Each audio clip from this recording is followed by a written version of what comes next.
यूँ नहीं कि हमने 2020 या 2022 में कोचिंग की थी वही नोट के लिए कौन सी बुक बेस्ड है, कौन सी कोचिंग बेस्ड है, या फिर यूट्यूब चैनल कौन सा बेस्ड है। तो CHO ज़्यादा हाई लेवल का एग्ज़ाम नहीं है, ये फालतू की हवा बना रखी है, इतना डरने की कोई ज़रूरत नहीं है। हेलो दोस्तों, welcome back to my channel. मैं संजना, UPPSC नर्सिंग ऑफिसर।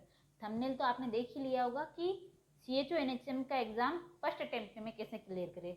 इसके लिए मैं बताना चाहूँगी कि दो टाइप के स्टूडेंट है, एक तो वो जो कोचिंग कर रहे हैं, एक वो जो कोचिंग नहीं कर रहे हैं, ओनली सेल्फ स्टडी कर रहे हैं, बुक्स पे फोकस कर रहे हैं, बुक से ही तैयारी कर रहे हैं। तो जो कोचिंग कर रहे हैं वो कोचिंग के नोट्स अपडेटेड नोट्स होने चाहिए। यूँ नहीं कि हमने 2020 या 2022 में कोचिंग की थी वही नोट्स हैं, उन्हीं को पढ़े जा रहे हो बार बार। अपडेटेड नोट्स होने चाहिए, अपडेट किया हुआ होना चाहिए उनको। तो नोट्स पढ़ो, उनके साथ साथ MCQ प्रैक्टिस लगाते रहो।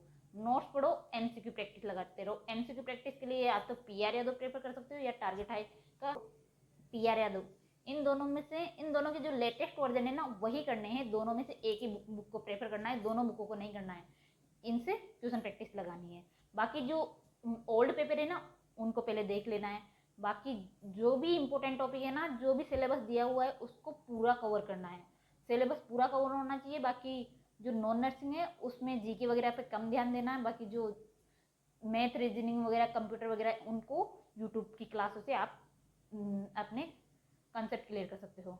बाकी ऐसे जिन्होंने कोचिंग नहीं की है, जो सेल्फ स्टडी कर रहे हैं, उनके लिए कौन सी बुक बेस्ड है, कौन सी कोचिंग बेस्ड है, या फिर यूट्यूब चैनल कौन सा बेस्ड है, तो उनके लिए वो PR यादव या टारगेट है, दोनों में से एक बुक में से थ्योरी कंप्लीट कर सकते हैं। इसके साथ साथ यूट्यूब की क्लासों से वो अपने टॉपिक क्लियर कर सकते हैं। अगर थ्योरी में समझ में नहीं आया है तो वो यूट्यूब पे टॉपिक डाल के फिर उसके अलग से कॉपी में लिख सकते हैं, वो उनको राइट डाउन कर सकते हैं, जिससे कि उनका कंसेप्ट क्लियर हो।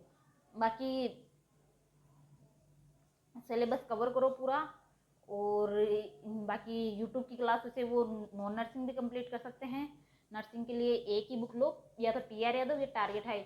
सारी बुकें नहीं पढ़नी है, एक ही बुक से सिलेक्शन हो जाएगा, एक ही बुक पे ध्यान दो। बाकी MCQ प्रैक्टिस लगानी है, एक ही बुक से लगानी है।